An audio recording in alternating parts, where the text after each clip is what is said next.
Have you ever felt like your energy is fading faster than it used to? Not just physically, but emotionally. Like no matter how much you give, how much you try to support others, the results don't seem to change. Maybe you've spent years lending a hand, offering advice, being the shoulder someone else leans on. But deep down, you start to wonder, is it making a difference? Or are you slowly pouring yourself into people who aren't even holding a cup? It's a hard truth to face, especially when you've lived a life filled with compassion, patience, and generosity. But today, I want to talk with you about something important, something that could save you time, peace of mind, and maybe even your health. There comes a point in life when we must ask, not just can I help this person, but should I?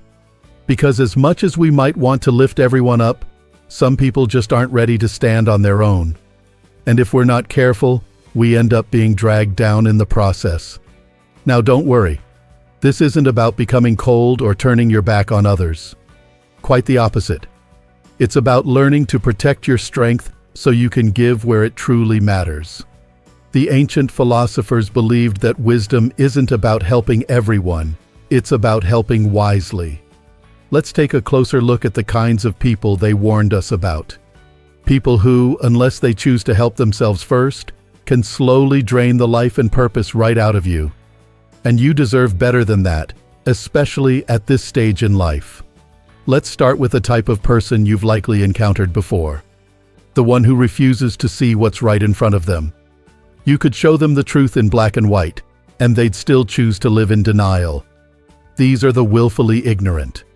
They don't lack knowledge, they reject it. They'd rather cling to what feels comfortable than face what's real. You might have tried to help someone like this before. Maybe you offered books, shared stories, had long talks into the night. But nothing sank in, did it? That's because you can't teach someone who refuses to learn.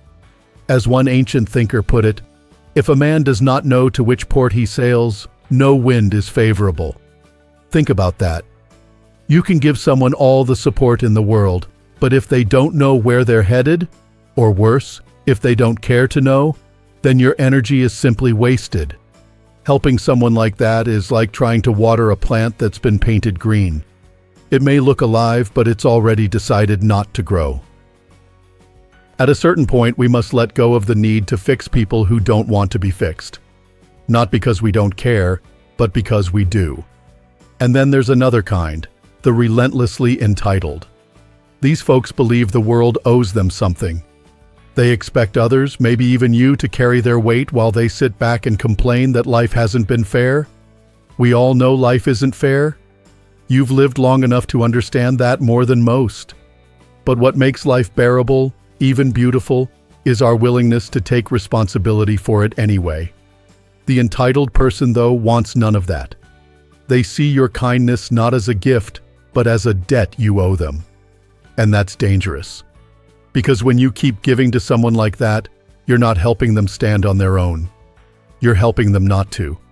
A man who was born into slavery and still became one of history's great thinkers once said, "Man is not troubled by things, but by the view he takes of them." The entitled person sees every challenge as someone else's fault. Every failure, every setback, it's always because of what someone didn't do for them. But here's the truth. Real strength comes from within. Freedom, peace, growth, none of that can be handed to someone. It must be earned. When you help someone who refuses to take ownership of their life, you're not giving them a lifeline. You're giving them a leash, and you're the one holding it. You may have done this with a relative or a longtime friend. You cover their bills, clean up their messes, make excuses for them. And they keep coming back, never to grow, only to lean harder. You tell yourself it's love, but real love doesn't enable weakness. Real love asks for growth. Now, I know these conversations are tough. You might be thinking, but what if they need me? Of course they do. That's why you're here. But needing someone and depending on them are not the same. And as the years go on, your energy, your time, your peace, they become even more precious. You've earned the right to choose how you spend them. There's a third type of person we need to talk about, and this one is especially important. Some people don't just take, they destroy, not always in obvious ways. Sometimes it's subtle, a little negativity here, a sharp word there, but little by little, they erode your peace until you can barely remember what calm feels like. These are the destructive ones. They carry chaos with them wherever they go. Not because they're lost, but because they've chosen not to grow. And often, they pull others into their storm not to be saved, but simply to have company in the mess. There were wise words for this too. We should associate with people who make us better and welcome those we can also improve. But the destructive don't want improvement. They want reaction.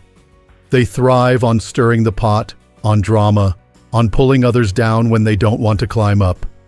You've probably walked on eggshells around someone like this, maybe even blamed yourself for their anger or sadness. But let me say something clearly. You are not responsible for someone else's unwillingness to heal. Trying to help a destructive person is like jumping into deep water with someone who won't let go of the stone tied to their ankles. They won't just pull themselves under, they'll take you with them. And the deeper you go, the harder it becomes to come up for air. At this point in your life, you've earned peace. You've walked through enough storms of your own. It's not selfish to protect your peace. It's wise. And when you do, you show others what it means to live with boundaries, with grace, and with purpose. That's what the wise were trying to teach us. Not to harden our hearts, but to open our eyes. To help where help can grow into something good. And to walk away where it only leads to more harm. So take a breath. Think about the people in your life. Who lifts you up and who slowly pulls you down? You don't need to make a grand announcement or cut anyone off in anger. But you can begin to choose where your energy goes. And you can start now. Because it's never too late to live with wisdom. Sometimes the most loving thing you can do for someone is to step back. Not out of anger. Not out of pride. But from a deep understanding that your presence, your effort, your patience, it all deserves respect. And when it's poured endlessly into someone who refuses to change, it's not help anymore. It's self-sacrifice without meaning. Let's keep walking through this together. Because there's another kind of person who can quietly drain you, not with chaos or conflict, but with hesitation. You see, not all challenges come in the form of anger or manipulation. Some wear the disguise of endless uncertainty. You might know someone like this, the perpetually indecisive. They ask for your advice over and over again. They talk about their dreams, their problems, their plans. They sit with options spread out like a deck of cards, but never choose one to play. You offer suggestions, you listen, you encourage. And yet, days, months, sometimes even years go by, and they're still exactly where they started. It's been said, to be everywhere is to be nowhere. That's the trap of indecision. The person who tries to keep every door open ends up walking through none. They spend their life waiting for the perfect answer, afraid to make a mistake, afraid to move forward. And in the process, they miss out on living.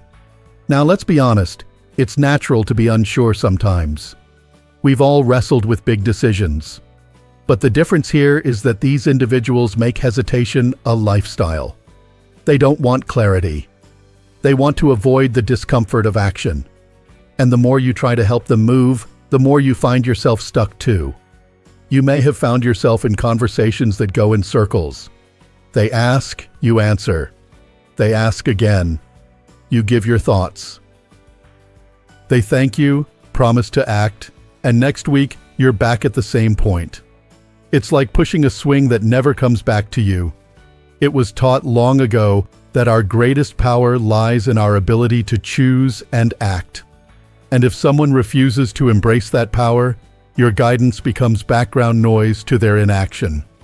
Helping them becomes not a gift, but a distraction from your own journey. Sometimes the kindest thing you can say is, "I trust you'll make the right choice when you're ready." And then step aside. Because giving endless advice to someone who fears decisions is like trying to light a fire with wet wood.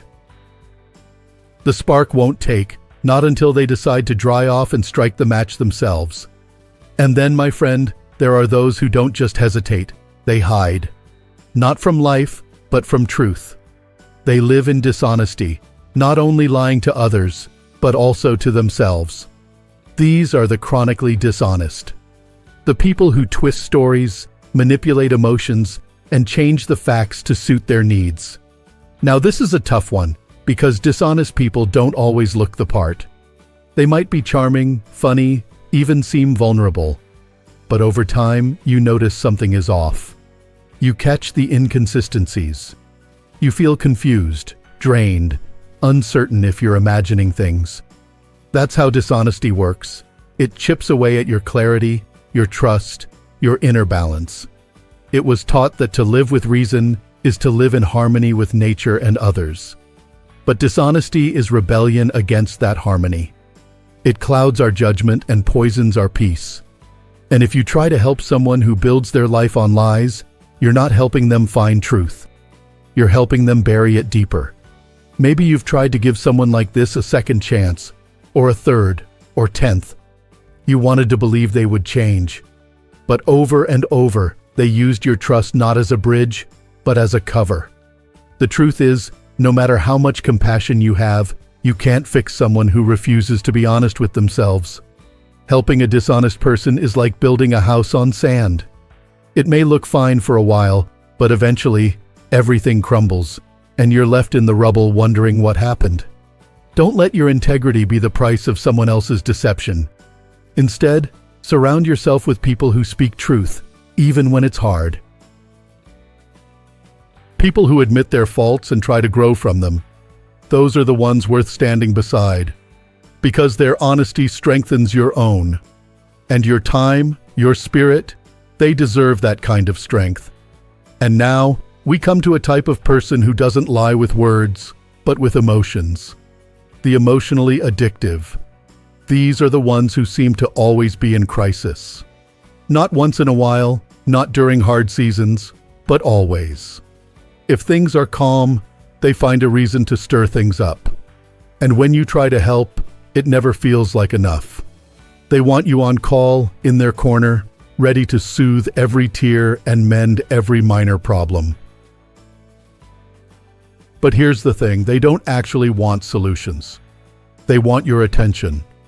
They want your energy, your concern, your time. And if you're not careful, you'll give so much of yourself that you start to lose track of your own peace. We're reminded that we have power over our mind, not outside events. But when we get pulled into someone else's emotional storm again and again, we start to forget that. We become reactive. We start putting out their fires while our own home quietly burns behind us. You might feel guilty walking away from someone who's hurting. But there's a difference between supporting someone in pain and enabling someone's drama. One is love. The other is sacrifice without purpose. You are not a rescuer. You are a person with your own story, your own challenges, your own precious calm. And if someone refuses to take responsibility for their emotions, no amount of comfort from you will ever be enough. Be kind. Be empathetic. But also, be clear. Helping someone grow emotionally requires boundaries. It's okay to say, "I care, but I can't carry this for you." That's not cold. That's courage. Because here's the truth. You cannot pour peace into someone who keeps poking holes in the cup. They have to want healing, not just comfort. They have to do the work. Otherwise, your presence becomes another part of their pattern. And that's not fair to them or to you. They weren't unfeeling. They were clear-eyed. They believed in helping people, but only in ways that uplift both the giver and the receiver. Anything less, and it stops being help. It becomes a trap. Let that sink in for a moment. Think of the energy you've given over the years. The late-night phone calls, the visits, the forgiveness, the understanding. All beautiful gifts. but not all of them received with the gratitude or the intention you hoped for. Now imagine offering those same gifts to someone who's ready to grow, someone who may be struggling but is trying. Imagine what could bloom from that. That's where we're headed. There's a quiet strength in knowing when to stay and when to let go. And by now, you might be starting to feel the weight of those moments in your own life. Times when you tried your best, times when you gave more than you had. And maybe, looking back, you can see that some people weren't ready or willing to receive what you had to give. That doesn't make you weak. That makes you wise. Now let's talk about one final kind of person. One that often appears with a smile, or with silence, or even with words that sound sweet, but leave you feeling small. These are the resentful. The resentful don't just carry pain, they cling to it. They hold on to bitterness the way some hold on to keepsakes, as if their suffering were a badge of honor. And when you try to help, they don't receive your kindness with gratitude. They twist it.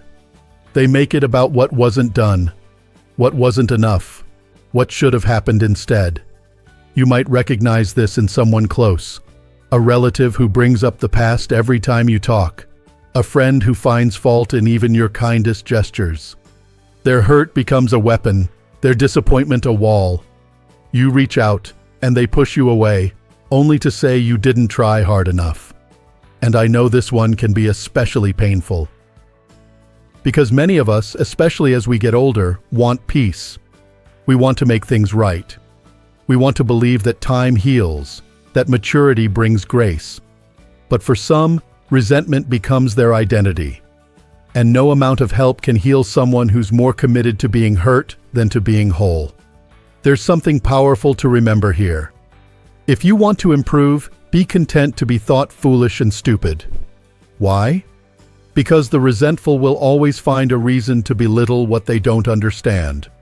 They resist wisdom, not because they don't hear it, but because letting go of anger would mean letting go of control. You don't have to engage with that. You don't have to fight it. And you don't have to prove yourself to someone who's already decided not to see you clearly. What you can do is offer honesty, offer calm, and walk away when your peace is no longer respected. They didn't say we should live in isolation. They believed deeply in community, in helping others rise. But they also understood that our inner life, our soul, as one wise man once said, is dyed by the color of our thoughts. If we surround ourselves with bitterness, we'll wear it too. If we make our home near resentment, we'll soon forget what it means to feel free. And that brings us to a deeper truth, one that ancient wisdom returns to over and over again. You cannot control other people, not their actions, not their choices, not even their pain. The only thing you truly have power over is your own mind, your own reactions, your own choices. So what does all of this mean in the end? Should we stop being kind? Stop giving? Shut our doors and guard our hearts forever? Absolutely not. This philosophy doesn't ask you to be hard. It asks you to be clear. Clear about where your strength goes. Clear about where your energy is best spent. And most of all, clear about your own worth. If someone shows even the smallest spark of willingness to change, nurture it. Walk with them. Cheer them on. Be that steady hand they can hold on to when they stumble. But if someone refuses to stand and instead expects you to carry the full weight of their unwillingness, it is not cruel to step away. It is loving to them and to yourself. Because here's the beautiful thing. When you preserve your energy, your peace, your purpose, you don't just protect yourself. You free yourself. And in that freedom, you become a better friend, a better parent, a better partner, a better you. There's a quiet power in walking away from the noise, the guilt, the pressure, and turning toward a life that feels rooted, strong, calm. That's what the wise meant when they said freedom is the only worthy goal. It's not just freedom from others. It's freedom from the need to fix what was never yours to fix. Freedom from carrying pain that doesn't belong to you. Freedom from mistaking sacrifice for purpose. You've already spent years giving. You've helped where you could. You've stayed up late, answered the phone, driven across town, lent money, offered words, prayed, hoped, forgiven, and that matters. But now is the time to turn that same kindness inward. You still have time to build, to create, to rest, to discover what peace feels like when it's no longer tied to anyone else's chaos. That's not selfish. That's sacred. And if you've listened to all of this and felt seen, if a name came to mind, a memory stirred, or maybe even a gentle ache in your chest, then take a breath. You're not alone. Many of us have walked this path. Many of us are learning even now how to let go in order to hold on to ourselves. So give yourself permission to choose peace, to walk in clarity, to offer help where it will grow and withdraw it where it has been wasted too long. You are not here to fix everyone. You are here to live, to love wisely, and to use your time, what you have left of it, with intention. If this message has touched you in some way, I'd love to hear your thoughts. Leave a comment below and tell me, what has your experience been like? Have you ever had to let go in order to find peace? If this helped you, please take a moment to like the video and subscribe. Not just so the message spreads, but so you can keep filling your days with stories, wisdom, and reminders that you're not walking this journey alone. Here's to living with clarity, to choosing strength over sacrifice, and to embracing peace, not as something we chase, but something we finally allow. Here's to living your best life at any age.